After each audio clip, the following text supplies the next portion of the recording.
This episode is sponsored by New Vision Projects, and everybody has heard the horror stories that happen. They have a friend of a friend or a neighbor that's been renovating for years on end, or they've been building a home and it just hasn't gone the way that it needed to go. Budgets are blown through the roof, timelines, forget about them. New Vision Projects has an incredibly strong track record for over 15 years of working with customers, serving them at the highest level. If you are considering building or renovating, check them out on Instagram at New Vision Projects or at newvisionprojects.com. Building the homes you want with the confidence you need. New Vision has you covered. Let them show you why they're different. Back to the show. Welcome back, everybody, to this episode of the Open Concept Podcast, where we are breaking down unnecessary walls and barriers that stand in the way of greatness. Rob Ladabouche joining us today, all the way from Maryland. We're going to go through some barriers that need to be knocked down. We're going to talk about systems. I love stacked systems, which is your company provides a lot of clarity, a lot of systems, a lot of automation, a lot of guidance for those that really need them and don't understand them. And one of the biggest things that I've noticed personally around a lot of construction companies, a lot of trades-based businesses, is usually you get into that business for yourself because you have a strong understanding of your trade specifically, but you do not have necessarily the business acumen yet, understand the processes yet, understand the systems yet that you need to consistently grow your business without you. Rob is here today to shed some of the light on a few of those things. Can't be more excited to have you on board. Rob, welcome. Sweet. Well, thank you. I really appreciate the time, and I'm looking forward to kind of breaking this down and getting into it. Hell yeah. Tell us about your background. Like, how did you get into this? I see your stuff on Instagram is very directly related to a lot of what we do. I need to know, where did you decide and discover that this was something that needed to be, you needed to put the gas on? Like, there was a big problem here. Where did you see this being, I guess, having the most demand for, and like, why did you decide to focus specifically on trades and home service businesses? So taking it back to when I was growing up, I didn't realize this until looking back recently. I always had that knack for business and trying to help people out and figuring out where I could serve. And then I fell into the loop of, okay, going to school, getting my degree, and at the time I was good with computers. So went in, got the degree, fell into corporate IT world, started to figure out the constraints in that aspect of big business. But then when I had the opportunity to help out a local business around here and just incorporate just a few of the systems that I come up with, it was being able to see them actually grow their business when they may not have the skills of just tech in general. Seeing them be able to grow their business and be able to support their family and their employees, that's where it kind of sparked. And I was like, okay, this is the route that I want to go down. So taking that corporate IT knowledge and being able to say it in a way, show a business owner that may not be into the whole tech scene, explain it in a way that you can actually implement it into your business, even if you don't understand all the tech. Well, that's one of the most difficult things. We were talking about that offline, that a lot of, we call them blue collar businesses, but they get in, like, in the same way that I got into construction, is because I did not care for computers.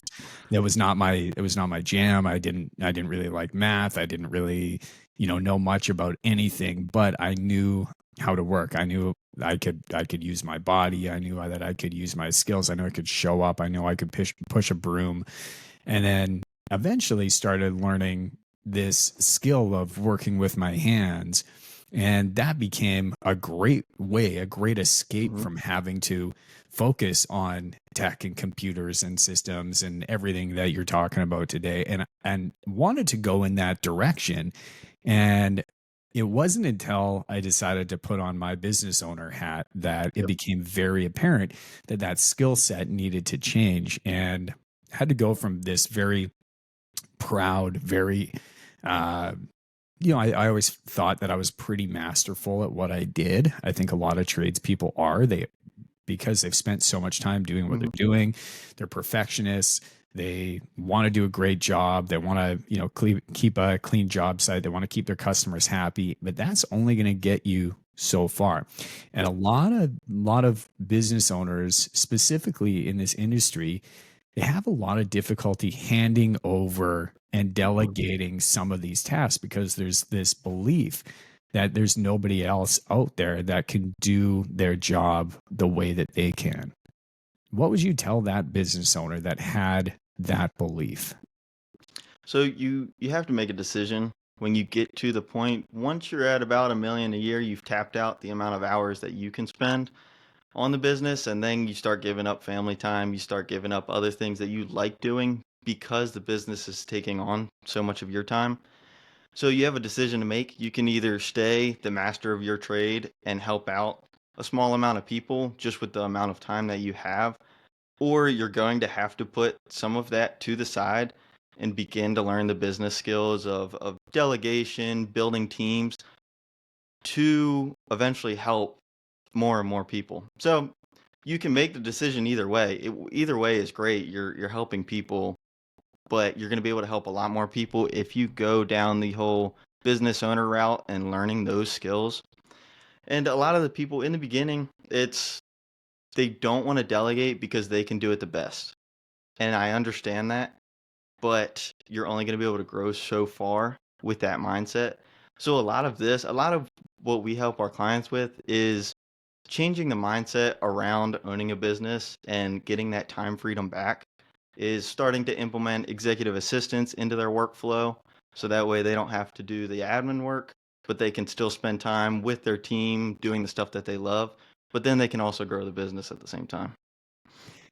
I think there's a lot of pushback on the assistant from Oh yeah. the especially in the trades businesses because they're like, what are they going to do? I'm not going to get Yeah. my assistant out here. They're like, I don't need an assistant. I need an apprentice that's going to come in and work with me and do this stuff. And I don't need anybody to take care of my administrative work. I can do all that at night. Why would I pay somebody to do that? And Yep. they get caught into that trap. But you find if you're doing that for too long of a period, then you find yourself getting pretty burnt out because there's only so much you can do. You're really great at one thing, but then you find yourself doing all these tasks that you're Hmm. not all that great at. And then you start pissing people off because you need a quote out. You're not getting quotes out fast enough. Yep. You need to send invoices because maybe you have a contract or a client or whoever that you need to invoice, and that kind of backlogs. And you set a time to send out all of your invoicing on Fridays, but then an emergency comes up, Hmm. or you're going to have beers with the guys in the shop at the end of a day and celebrate, and all that kind of gets put on a Monday, and then weekend happens, and you get phone calls, and you have to, and then that, you know what I mean, and then that invoicing just gets put on the back burner, and something breaks because Hmm. it is not sustainable long term. Do you see? You mentioned at $1 million Hmm. is sort of a benchmark. Do you see before systems really start being required? Do you see certain systems at different benchmarks of revenue? 3 to 500, 500 to a million, million to a million and a half, million and a half to 3 million, 3 to 5, where undoubtedly like there's new systems that need to be put in place or certain systems at certain times in a priority sequence that need to be managed. Yep. So in the beginning, when you're starting your business, you have this trade, but now you need to go find the people that you can serve. So the first initial problem is marketing. Is you got to figure out who can I serve and where are those people at? How do I get them into the door? And that's where you start to implement the website at first. It's like, okay, and now I need to have an avenue to where they can come in and they can contact me. And a good way is the Google Business Profile and then the website. And then once you have that, you have the problem of more and more people need my service. Now I'm tapped out on the amount of hours where I personally can go help them. Then you start to implement, okay, maybe I need to hire a technician. You hire a technician, you start to dish off some work, and then you're getting into the whole building a team aspect, and you need systems in place to make sure that the team is doing it up to your standards. Because if you don't make sure that that's happening in the very beginning, as you begin to scale and you get more and more technicians, the quality of work may go down, and that's going to be a bigger problem down the road. So I would say at first, you what's essential is a website and a Google Business Profile. And then from there, you want to start incorporating playbooks or SOPs into your business to make sure that like the standard for your business and the standard that you want to uphold for your customers is set in stone. That way it doesn't fall as you begin to grow. With marketing, it's certainly one thing that I hear a lot about, right? Is we don't do any marketing. All of our work is through word of mouth. That's all we need. That's all we've, ever needed.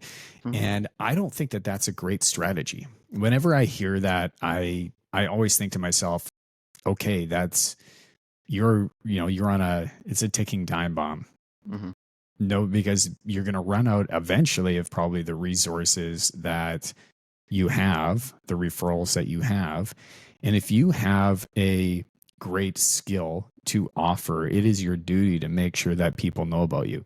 And I find a lot of people have pride in the fact that they spend very little money on marketing, or they don't have to spend money on marketing.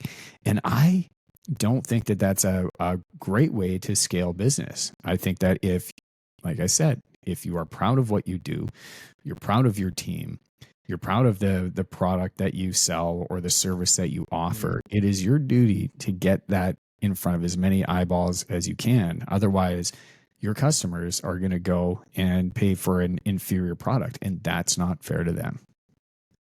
It's not at all. And a lot of the people do say, "Hey, I'm good on marketing. I don't really need that." But what happens when you get to the point where, like you said, your referrals dry up, you're tapped out of your current network? Don't you want a place to go or a way to put in $5 and get $20 out, knowing that maybe you stick with referrals for a while, you stick with word of mouth for a while, but now you have this switch that you can flip to where you can turn on that, whether it's paid ads or Google ads, you can turn on that knowing that you have it set up to where if you put in the $5, you get $20 out. Having that reassurance is a lot of what we need to start thinking about as you become more of the business owner rather than in your trade. Is we're going to tap out of our current network, and then we need to look in the future and see, okay, what are the problems that we're going to face? Because that's what a lot of people are looking at now is like, okay, how do I get leads now? As a business owner, we need to think, how are we going to get leads in 2 years, 3 years, 5 years? How are we going to make this thing last?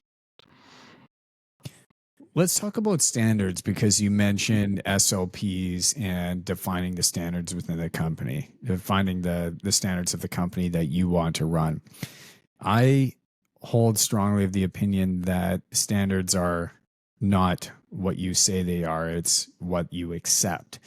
And building operating procedures is one thing, but holding and understanding that those standards are being met and being upheld by your staff, and making sure that they understand that they are meeting those standards, is an important thing to do. And it's much more difficult than just writing operating procedures. When we, a couple of years into the company, I mean, when we first started the company, Mhm. same thing, like we had no systems in place, and like we were good at building.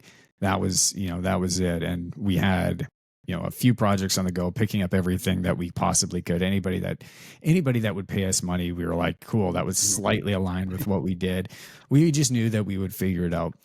But back to the point where we didn't have a way to pay ourselves. Like, we had months where we wouldn't get paid, we had weeks where we would get paid, and we didn't know anything about taxes. So we would perform some work, we would invoice for our services after the work was done, we wouldn't collect a deposit, and then we would count up all of the receipts at the end of the day, or the end of the month, at the end of the project. Excuse me. And we would deduct whatever was left, and that was how we would pay ourselves. It was pretty simple math. Money in, this is the money out, and whatever's left, like, we're going to divide that down the middle and just do that. We wouldn't save any money in the bank. Like, we weren't going to pay taxes. That was the last person that we were going to pay, was going to be the government, which can hit you pretty quickly if you don't figure that out. But there was no systems in place. But a couple of years in, we started building operating procedures. And this was before ChatGPT. This is well before AI became pretty mainstream.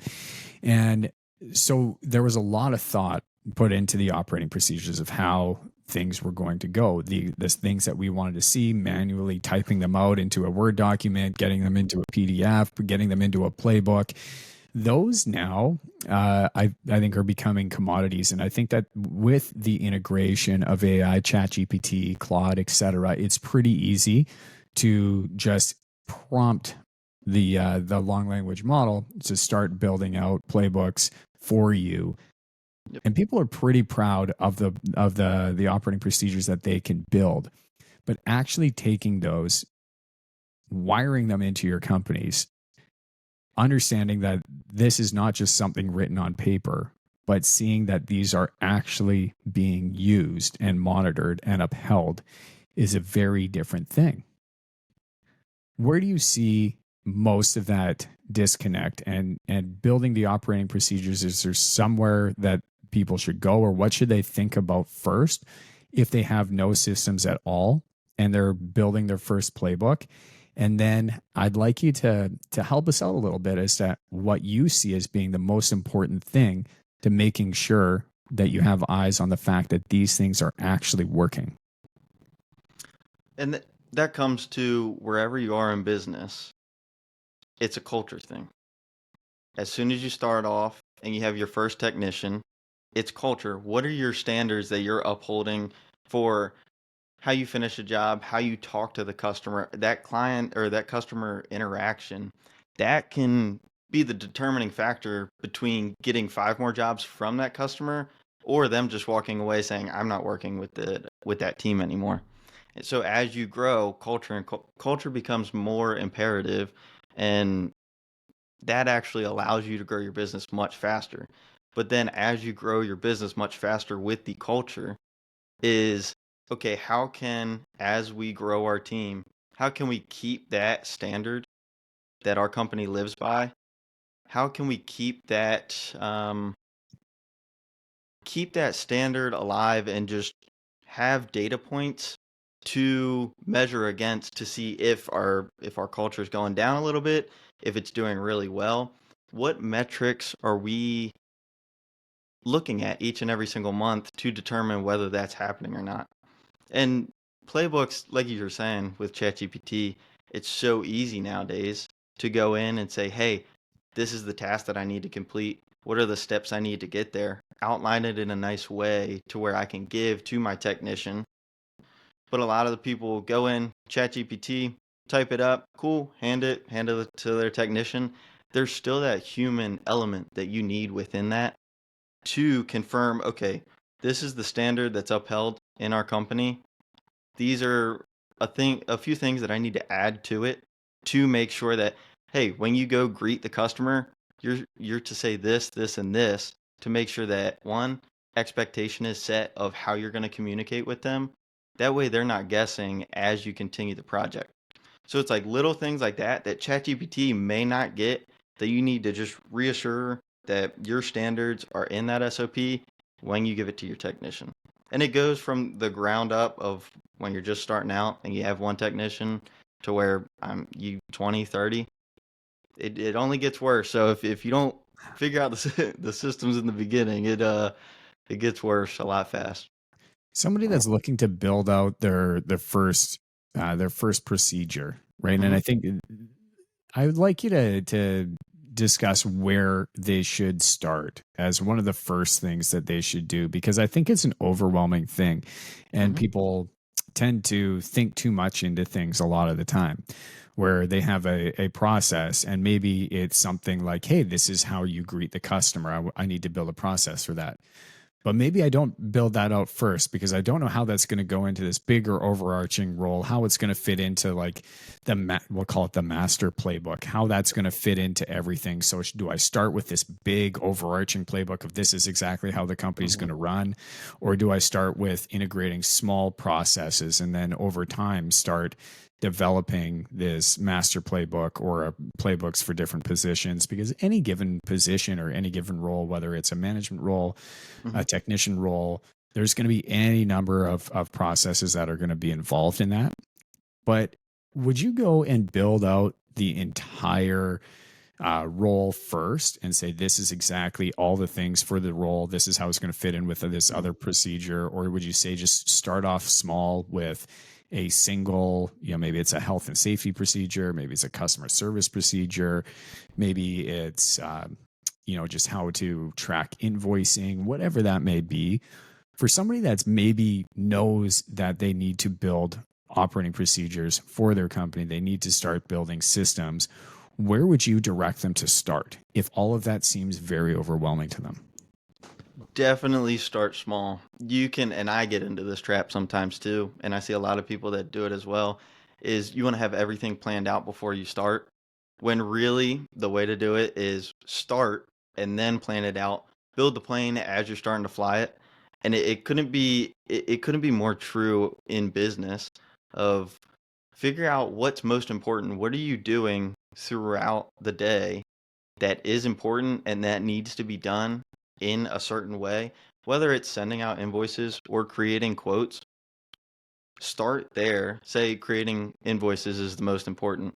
So you go into ChatGPT and you say, hey, this is my business. Ask me a few questions about my current process, because you want to give it as much information as possible in the beginning. And then you can have it start giving you step by step. Here's how to create the invoice and here's how to send it out. I think a lot of people do try the whole thing at front or in the beginning. They try to create a master prompt with everything in their business, and then they think ChatGPT is just going to get it right the first time. Where ChatGPT is more so, it's more so learning how to talk to it and how to get out the output that you want. So it's a little bit more involved, but I would say in the beginning, just start with something simple, sending out invoices or the health procedures that you were talking about. What is most important that you're doing throughout your day? There's this time audit that one of our coaches talks about, is you don't have to do 2 weeks, but he says 2 weeks, document every single thing that you're doing throughout the day, every 15 minutes. Just jot down what you're doing. Then you figure out what you're spending most of your time on and what's most important. And that's where you start with these procedures. Because if you get to the point where you know what's most important, sending out invoices, creating quotes, or the health inspections on your jobs, then you can start to document that, and then you move on to the next one that's most important, and then the next one, and then a month, 2 months down the road, you realize that you have this bigger playbook that is starting to run your business. I very much echo that. It's funny you mentioned that, like the time audit, because I have a book right next to me and in that it has a time and energy audit, and I keep Mhm. that there. Like I keep a reference for that just as a reminder.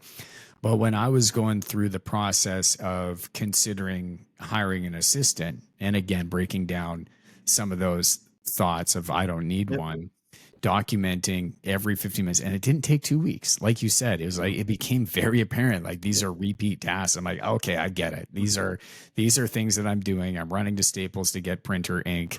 I'm making these emails, doing these follow-ups, doing this outreach, doing, all of these different things. and you see this pattern of things, and all of a sudden that pattern of whatever you're doing can form a position in your company that is somebody that's probably going to be able to do a lot of those tasks faster, better, and get them done in the first place. Make sure that they don't get put on the back burner.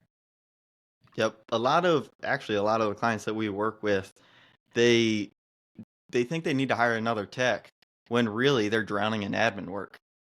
So they need to actually hire that admin position, and that's why we work with a company called Assistant Launch, who we pair an executive assistant up with the business owner that we're working with to show them, hey, all of these systems that we're implementing into your business and these SOPs or these playbooks that you need to complete, sending out quotes, updating people on the scheduling, you can now pair that with an executive assistant.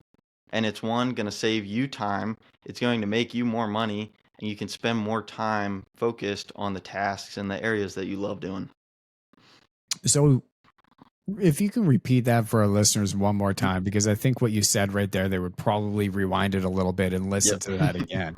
So you have the time and energy audit that gets provided, and based on that time and energy audit, you can pair them up with an assistant that can understand what tasks they can take off your plate and is best suited to handle those tasks. Is that what you're saying? Yep. So as you're going through, whether you just do a week or even a few days, you document everything that you're doing. And then at the end of those few days, you'll see, just like you were saying, you're running to Staples more or you're going to the store more when you don't really need to do that. And it might be taking energy away from you doing what you actually like doing.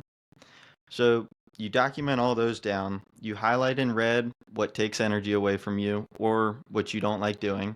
You highlight in green what you like doing and what brings you energy. And then you focus on the tasks that are in red. And are they a repeatable task? Yes. Now you can create a small playbook for those tasks. And that's when you start to pair those tasks with your executive assistant. That way, those tasks, like sending out invoices, creating quotes, they're a necessity for the business, but they can be handled by somebody else. Therefore, you spend more time doing what you love, what brings you energy, what makes you more money, like building your team, being out in the field, if that's what you choose to do, rather than on these small admin tasks that still need to get done. Let's talk about interviewing, because in the case of we are looking to bring on somebody to replace tasks that we are doing, Hmm. next step is we need to find somebody capable of handling those tasks. Let's use the technician for example. You are a plumber and you're doing a lot of plumbing and you need some help, and you go out and you start interviewing people. You throw an ad out on Indeed or ZipRecruiter, or throw something up at your local gym, a little flyer saying that you're Yep. hiring, you need some help. It's usually because there's some pain there. You're overworked, you need a hand, you need to grow, like you've realized you can't do everything on your own. And you start interviewing people. And the first person that you talk to, or the second person that you talk to, maybe you're looking at a lot of these red flags or overlooking a lot of these red flags, because the conversation goes pretty well. You start realizing, hey, this is a nice guy or a nice girl. I think I could work with them. And you start visualizing all of this pain being gone because this Hmm. person is already into your system, working with you, operating at full capacity. And maybe they tell something to you in the interview that sort of stands out a little bit, but you kind of overlook that because you're like, I just need somebody now. I need, Yep. I need a warm body. I need somebody that can swing a hammer. And that's kind of it. And then they get into this process of trying to delegate tasks, and they question why things aren't going well, and they feel like that is just that final step is hiring for that position. Hmm. But you have to train them, you have to walk them through the processes, you have to onboard them.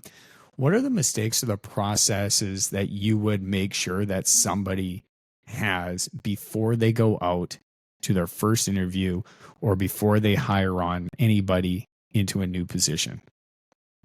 It really depends if the data, once you start to incorporate these systems, If you find you have a lot of admin work that you don't like doing and you need to hire an admin, it's a little bit different than when you're trying to hire a technician.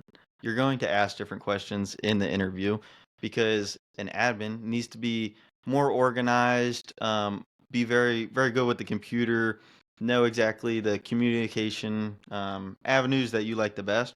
Whereas the technician, they need to be really good at their job. They need to be good with customer facing because they're going out and meeting the customers. So you need different skills for different positions. And I think a an easy question that can be overlooked is when you're in their interview, asking them what are their dreams. Because a lot of the times you'll interview somebody just for a specific position at a specific time when it's a pain point for you. But what happens as you're building your company 5 years down the road and this person leaves? Now you got to fill that position again, and you're just going to continue to try to fill this position. Whereas you could have reduced the risk for that in the very beginning when you asked them what are your dreams. Because if their dreams and their goals 5, 10 years down the road cannot fit into your vision and your dream for your business, you'll continue to go down this cycle of trying to find people.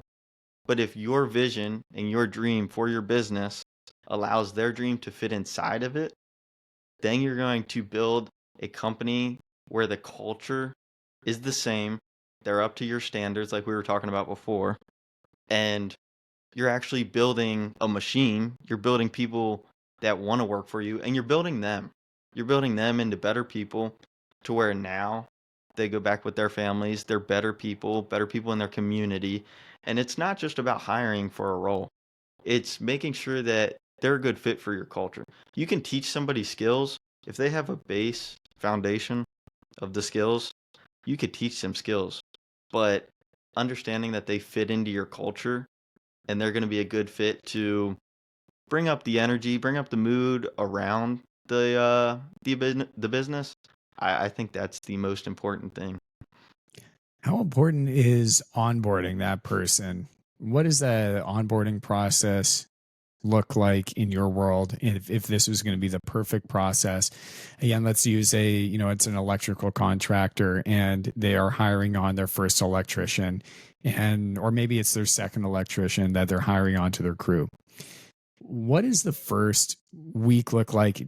Day look like? Month look like? How much do you care about that? In your mind, what should a perfect onboarding process look like? I would say the perfect onboarding process is not the same for every company.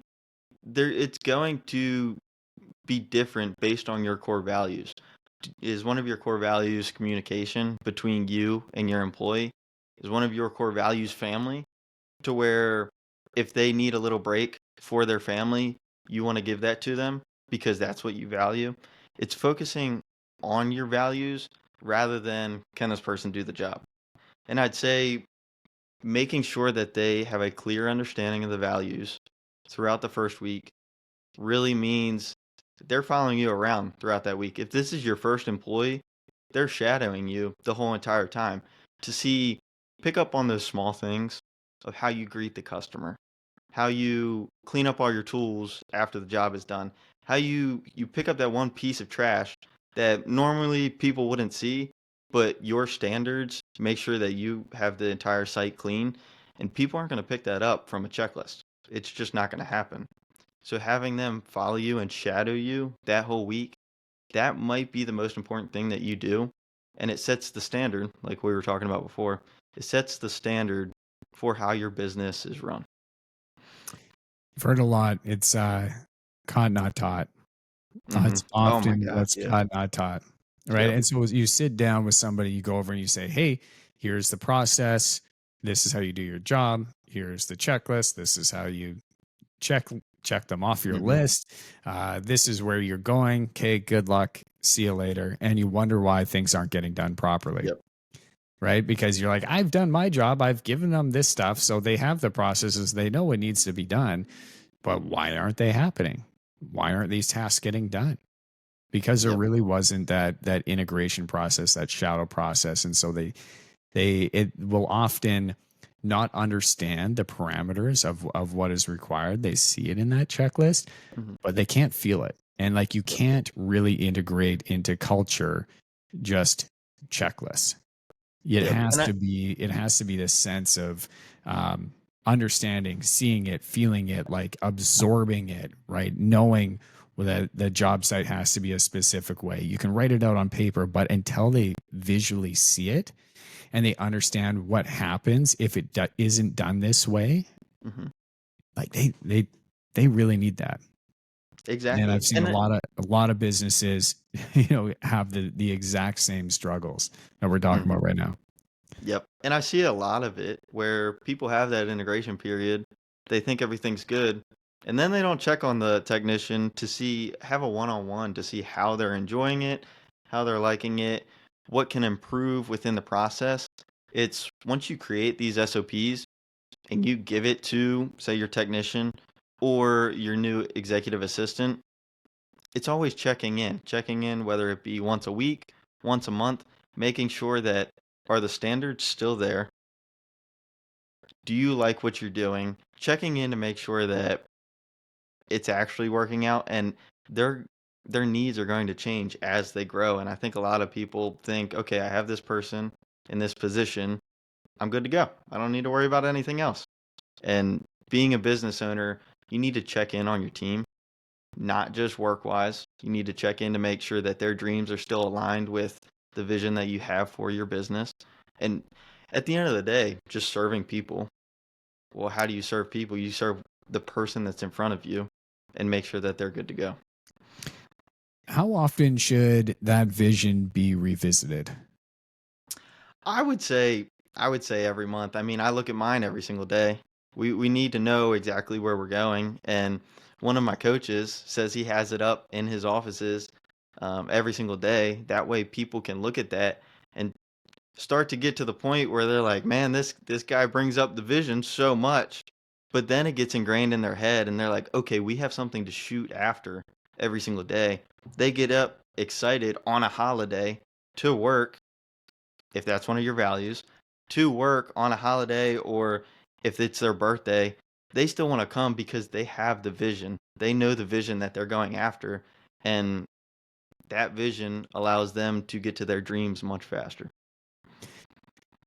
I believe it was Andy Frisella who originally I had started who made this comment that really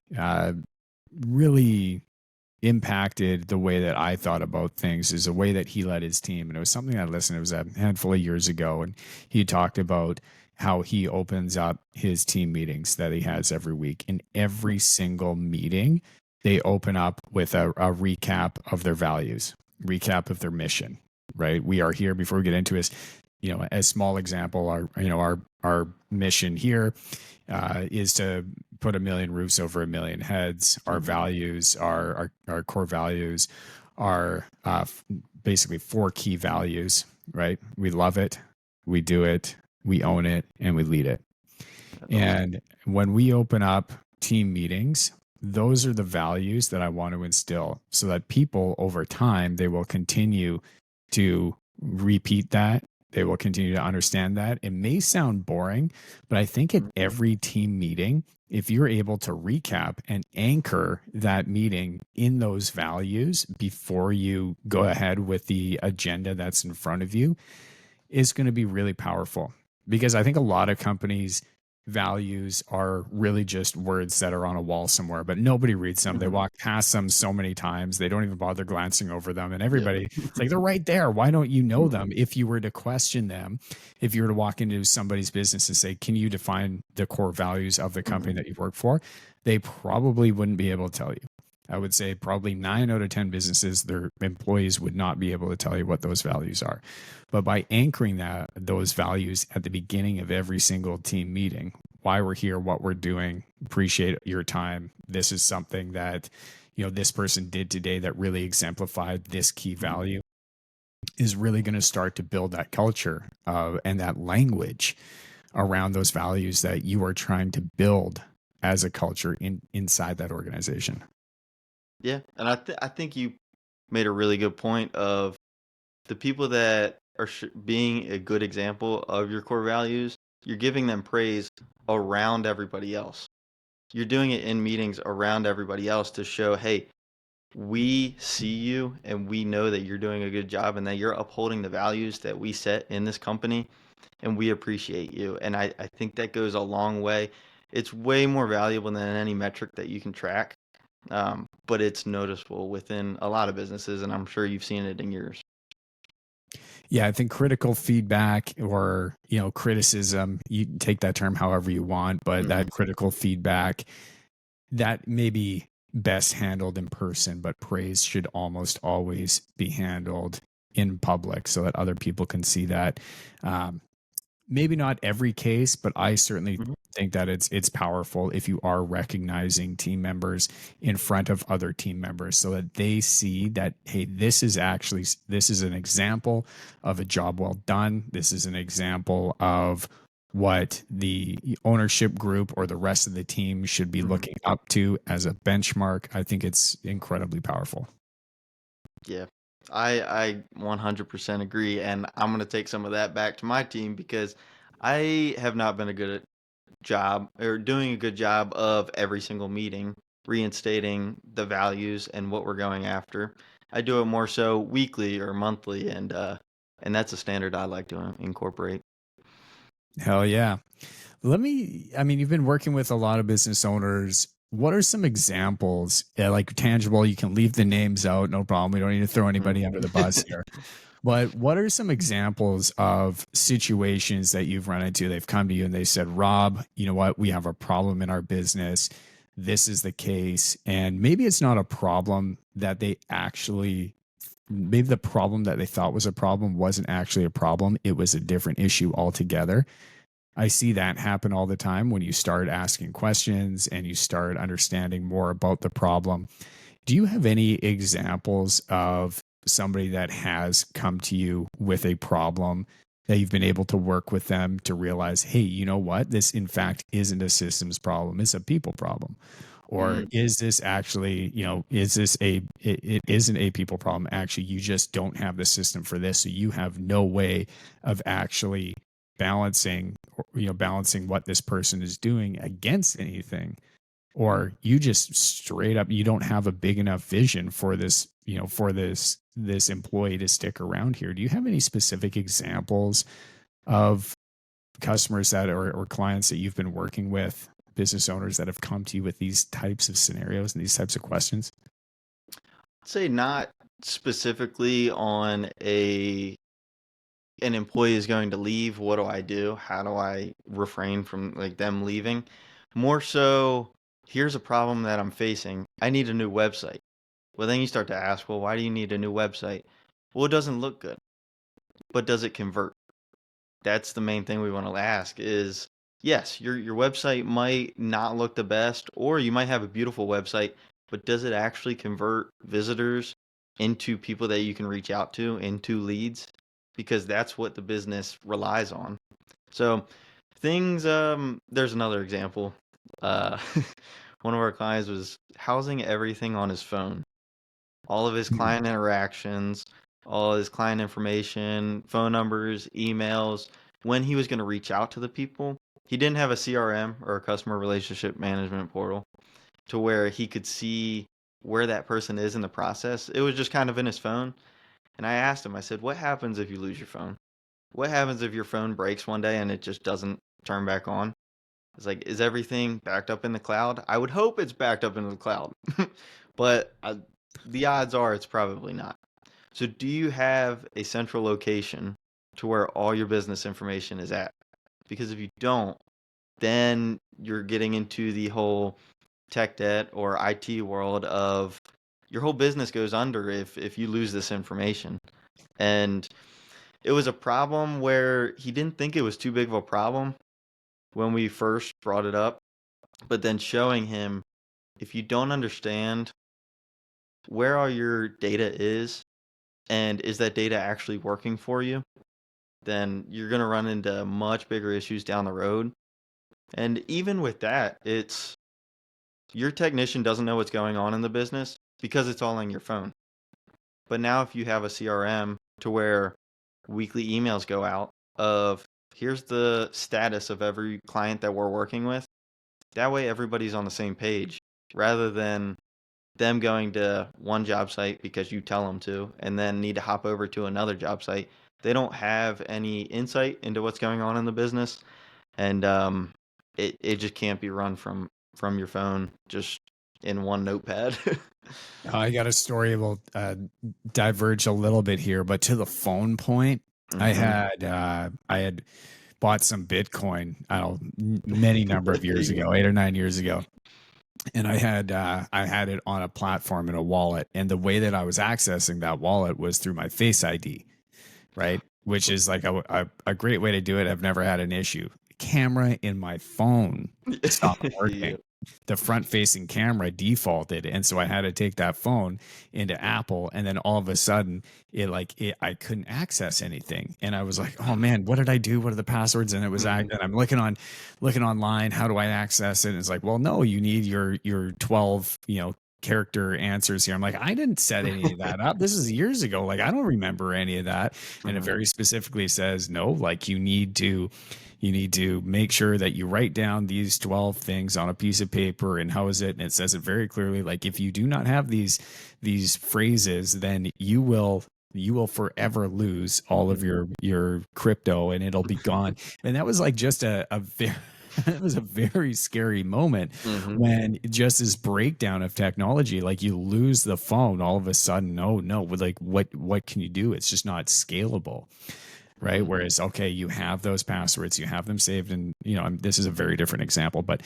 like to your point, the information cannot be stored so closely to you that nobody else has the power of accessing it because there's no scalability there. There's no leverage. In the case of, you know, Bitcoin and keys and what I'm saying, like maybe you keep that information to yourself, Mhm. but to your point, absolutely nobody is going to be able to get access to that information if you have it on your phone, if you have it on your notebook, if you have it on just a single desktop computer, or worse, you have it in your brain. Mhm.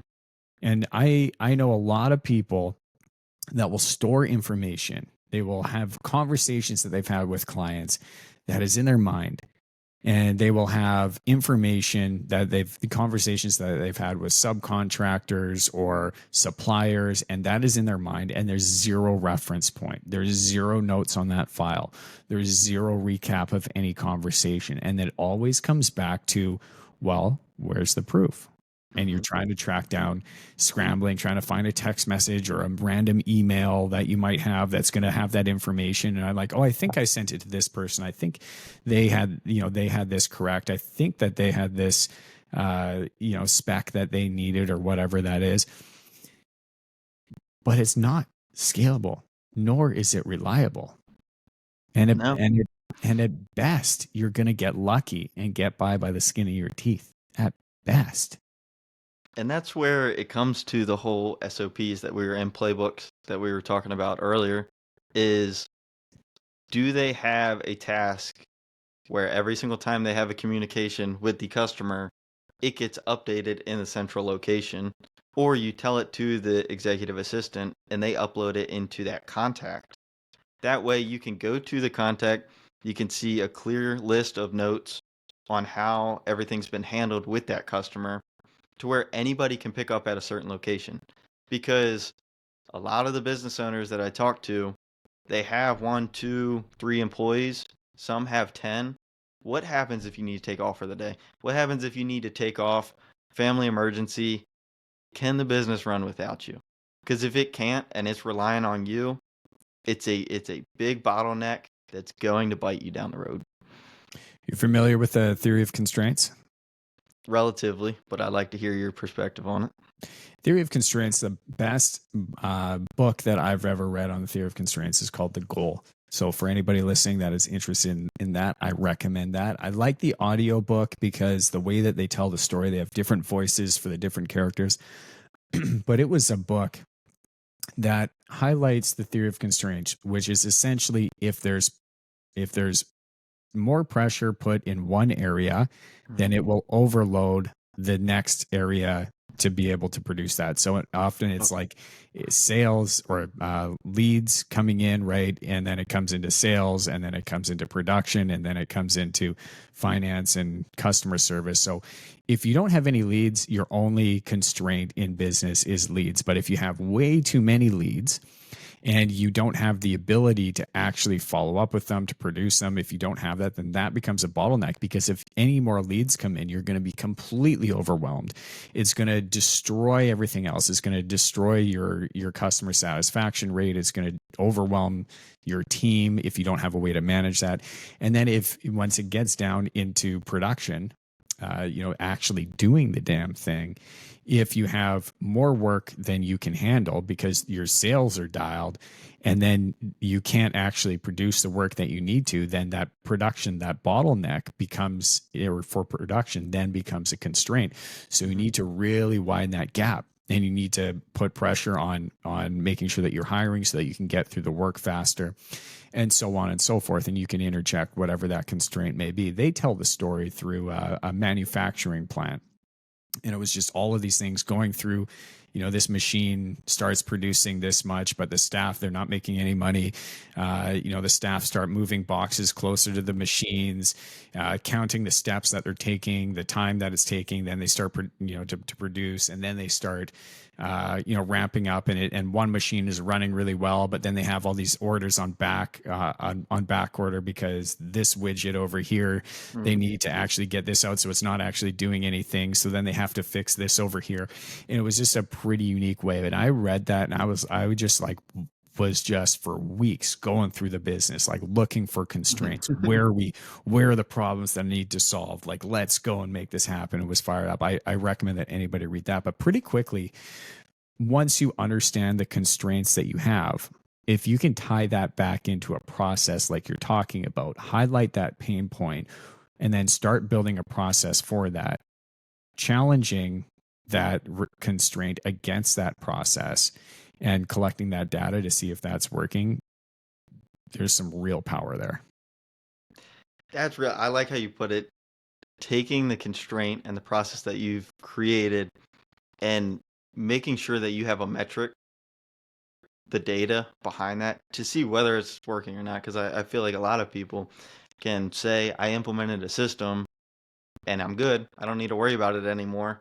When really, is the system actually working? Is it solving the problem that you need? I think a lot of people can, and we all deal with this, is there's 100 different things that we need to do, and we're trying to go to sleep at night, and they just keep going off, and we don't know what to tackle next. I mean, even just us talking right now, you might be thinking, where do I start? Where do I start? Is it marketing? Do I have a marketing problem? Do I have a sales problem? Fulfillment problem? Customer relations problem? There's so many different areas that we need to focus on as business owners now. And if you're coming from the trades to being a business owner, there's so much more to worry about when it comes to operating the business and making sure it can run without you. So if you don't mind, I put together a little quiz that if you guys want to DM me on Instagram, Rob Ladabouche, just DM me Brandon. I'll send you the quiz, and it breaks down, it asks you a few questions, and it breaks down which area you need to focus on right now. Like you were saying, which area is the bottleneck? Is it marketing? Is it sales? Is it customer relations? And then some quick, simple systems that you can implement into that, to where you can start seeing the direct impact of systems in your business. Because you may not need a massive CRM, a massive system right now to handle all those customer interactions, but implementing, like we were talking about before, one system at one time can start to build on each other, and that's where you start to see the power of it.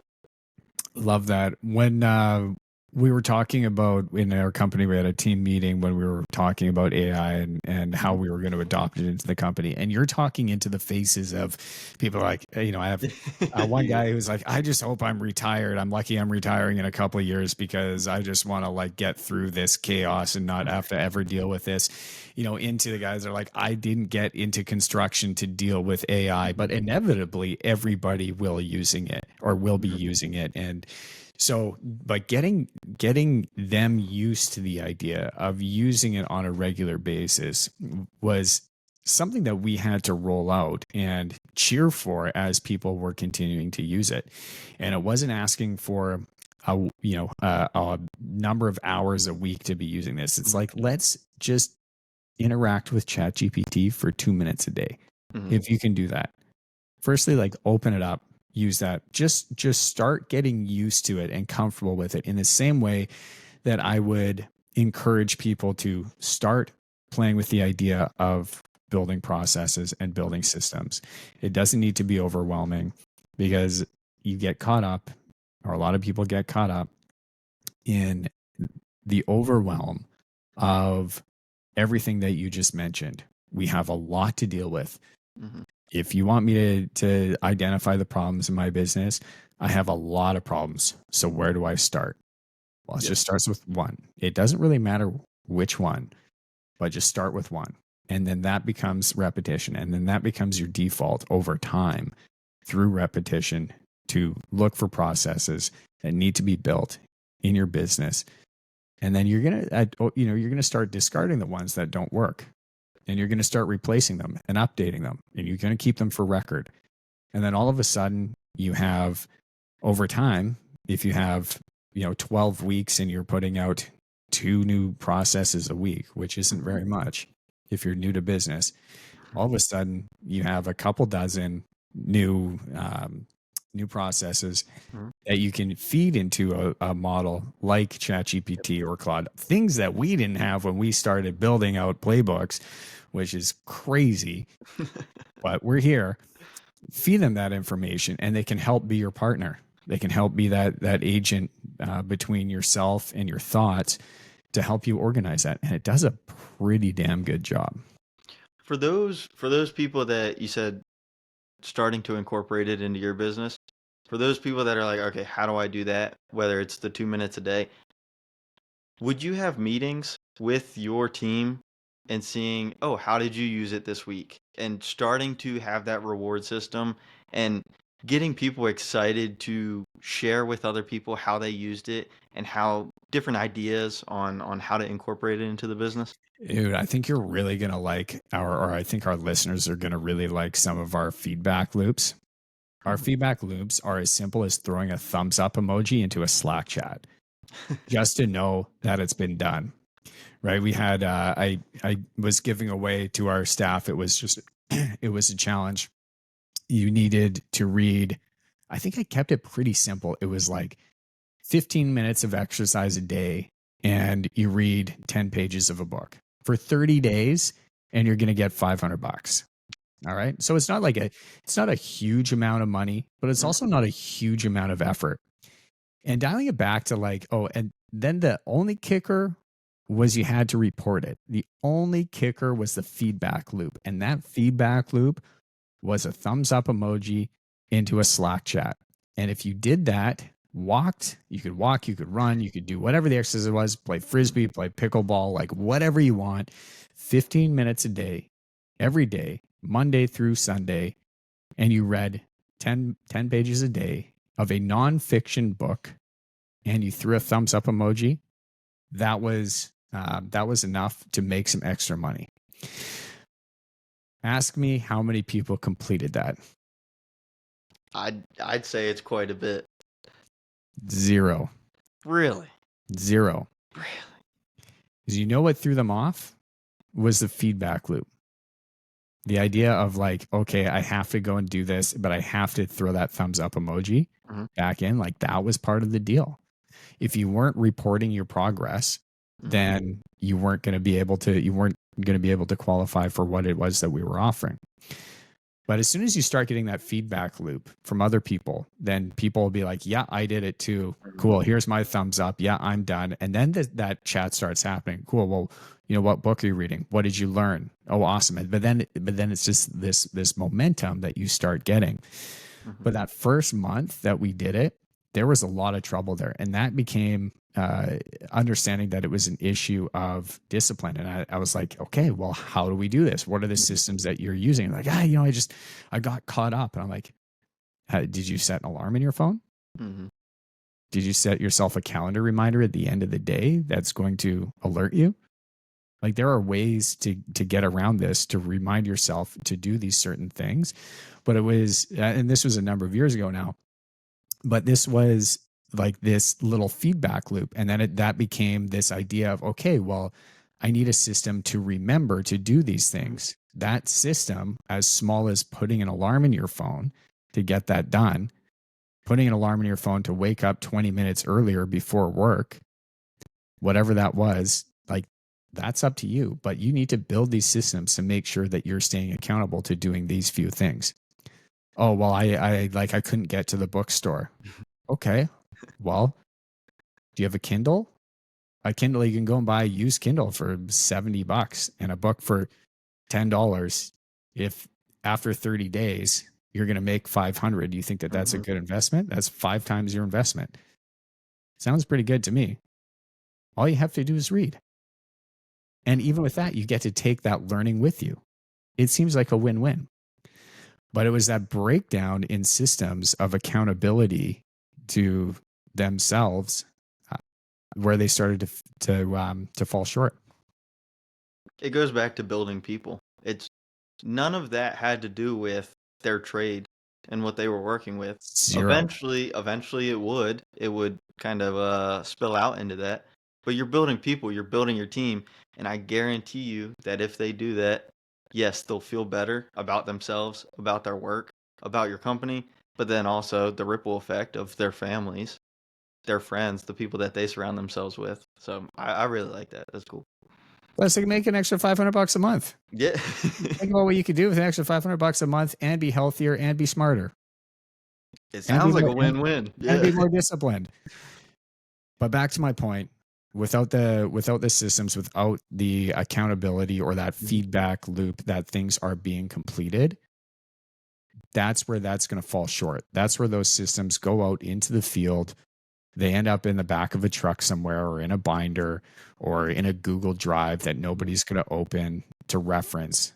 And that's where that shadowing that you were referring to early on, that understanding that being caught, not what's taught mentality is going to drive that intention, drive that culture, drive that feedback into somebody much deeper than having something on a piece of paper. So I think there's a massive part to having everything documented, which is good, especially if you're looking to sell your business. That's what people are going to be looking for, right? They're going to be looking to make sure that you have very automated processes and everything's dialed and books are clean and all that sort of stuff. But if nobody understands it, that's going to pose a big problem. And just because you have the processes does not mean that you are going to be able to run a successful business. It is the first step. But as you grow and as you start bringing on people, there is that human variable that AI will not be able to replicate. 100%. I couldn't agree more.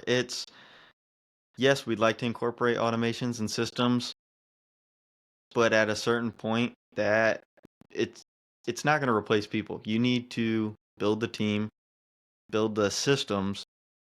The team then uses the systems, and then your business begins to grow.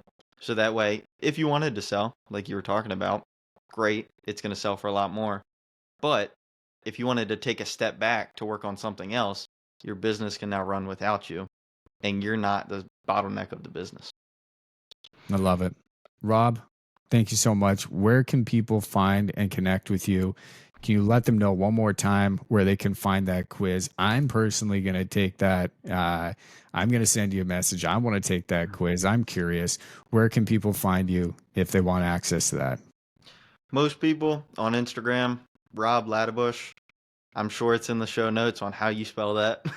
I will make sure it's in the show notes, my friend. Rob Ladabouche, just DM me the word Brandon and I'll shoot it over to you.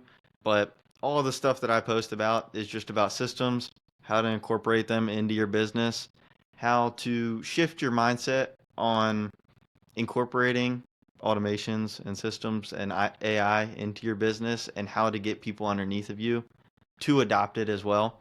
And then stacksystems.com, but you can find that in Instagram as well. So, hell yeah. Rob, thank you so much for being here. And to all of our listeners that are out there that are still with us, till next time, stay blessed. I'm rooting for you. As always, rock and roll. Cheers.